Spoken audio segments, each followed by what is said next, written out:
با درود به بینندگان بینیدگیرامی رادیو آزادی، ساعت به وقتی پراگنده هست و من چون همیشه برای شما چند خبری تازه آماده کردم که میخواهم در این ساعت برایتان بگویم و 3 ساعت پس شما رو بازم در برنامه خبری با گزارش‌های تازه از تاجیکستان و جهان منتظر خواهم بود. سروزیر ازبکستان امروز به دوشنبه رسید. او را در فرودگاه دولتشاه گل محمدزاده معاون سروزیر تاجیکستان استقبال گرفت. عبدالله اوریپов در جریان سفرش با امامعلی رحمان پرزیدنت تاجیکستان ملاقات نموده. در جلسه کمیسیه بین حکومتی دو کشور همکاری‌های تجارتی و اقتصادی را مطرح خواهد کرد. اگر در دوام روز وابسته به بازگشایی مرز و برقرار نمودن پروازهای منتظم بین تاجیکستان و ازبکستان خبری شد، ما شما را حتما بینندگان عزیز آگاه میکنیم. موسی دینورشوی فیلسوف معروف توجیک امروز در سن 86 سالگی در شهر دوشنبه درگذشت.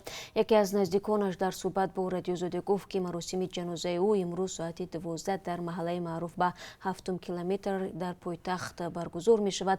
موسی دینورشوی 7 نوامبر سال 1934 به دنیا آمده. دکتر علم‌های فلسفه، اکادمیک اکادمی علم‌های تاجیکستان و دارنده جایزه دولتی به نام ابوعلی ابن سینا بود. در این باره در برنامه خبری بازم برای شما معلومات بیشتر خواهیم داد.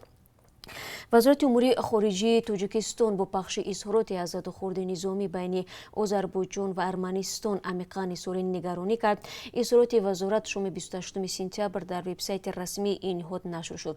در آن از همه جانب‌های درگیر دعوت شده است که عملیات نظامی را خاتمه بدهند.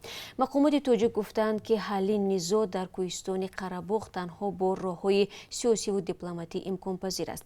در ادامه آمده است که تاجیکستان اهمیت استثنایی حل مسالمت‌آمیز اختلافات موجوده را در چارچوب معیارهای پذیرفته بین‌المللی تاکید می‌کند. در منطقه بحثی قره‌باغ کوهی روز 28 سپتامبر درگیری‌ها میان نیروهای آذربایجان و ارمنستان ادامه یافت. هر دو جانب همدیگر را در استفاده سلاح‌های سنگین و ده‌ها کشته از جمله تلفات در میان افراد ملکی گناهکار کردند. در شمال تاجیکستان نجات دهندگان یک جوان دختر را از مرگ رهانیدند. کمیته حالت‌های فوق‌العاده میگوید دیروز ساکن 17 ساله شهر گلستان با قصد خودکشی از بالای کوپرک خود را به سیردریا پرتافته است. نجات دهندگان او را از آب بیرون برآورده یاری اولین را رسانیدند. مقامات حفظی حقوق سبب‌های قصد خودکشی را معین دارند. در همین حال پیوندان یک ساکن 50 ساله دهه لنگر نوعی عینی از خودکشی او سری وقت آگاه نشدند. این مرد روز 25 سپتامبر در داخل خانه‌اش خود را به دار آویخته است. نزدیکانش میگویند او پس از تهدید کارمندان مقامات و جنجال‌های رئیس خواجگی دهقانی لنگر مجبور شده است دست به چنین کار بزند. چنین ادعا را مقامات عینی و رئیس خواجگی لنگر به اساس دانسته میگویند. نسبت سوربون صابر قولوف یگان خصومتی نداشتند. خانواده سوربون در صحبت با رادیو آزادی گفتند او قبل از خودکشی در چند روز اخیر برای ساختمان غیرقانونی منزل به شعبه کمیته امنیت ملی در نوعی عینی به بازپرسی دعوت شده. بعد بازگشت شکایت میکرده است. روز 28 سپتامبر در وزارت امور داخلی تاجیکستان گفتند مرگ این ساکن نوعی عینی را همچون خودکشی به قید گرفتند و تحقیق آن از سوی مقامات دادستانی شروع شده است. رئیس کمیسیه مرکزی انتخابات و رایپرسی تاجیکستان با ناظران بین‌المللی انتخابات در پیش ایستاده پرزیدنتی را مطرح نموده است. بختیار خدایارزاده به هیئت ناظران از دفتر نهادهای دموکراتی و حقوق انسانی سازمان امنیت و همکاری در اروپا تحت رهبری ایولینا روبینسون عاید به فعالیت کمیسیه وابسته به تیاری و برگزار نمودن انتخابات اطلاع داده است.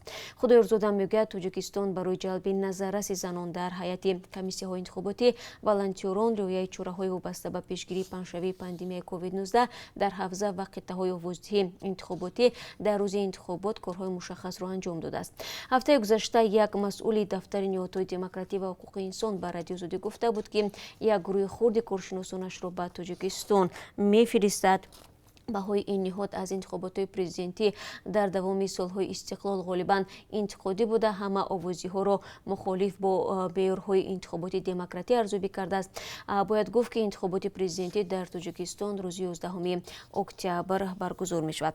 خب بینندگان عزیز، این چند خبر تازه بود که من خواستم برای شما بگویم و وابسته به سوالهای با تکرار شما عاید به پروازهای دائمی و باز شدن مرزها بین تاجیکستان و روسیه باید گفت که تا هنوز یگان خبری хабари тозае ба мо нарасидааст ва бояд дар рӯзҳои наздик аллакай парвозҳои иловагии чартерӣ ба гуфтаи бозам масъулони тоҷик матраҳ шавад ки агар чунин буд мо барои шумо дар нашрҳои баъдӣ хоҳем гуфт. Ташаккур ки бо мо ҳастед. Худро эҳтиёт кунед ва ман шуморо 30 соат пас дар пахши мустақими барномаи хабарӣ мунтазир хоҳам буд.